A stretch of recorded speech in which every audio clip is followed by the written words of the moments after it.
Have you ever opened an app only for it to suddenly send you back to the home screen? And sometimes, your phone can even freeze and stop responding for a while. In my case, this was happening with Alight Motion, which I had downloaded from a third-party website. If you can, avoid downloading apps from unofficial sources, and always get the original version from the Google Play Store. As you can see, when I open the app, it automatically closes and takes me straight back to the home screen. To fix this, find the app on your home screen. Then press and hold the app icon and tap App Info. Next, open Storage. Tap Clear Data and then select Clear All Data.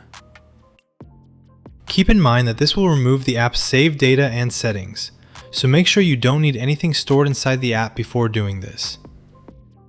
Now open the app again, and as you can see, it opens normally without sending me back to the home screen. And that's it.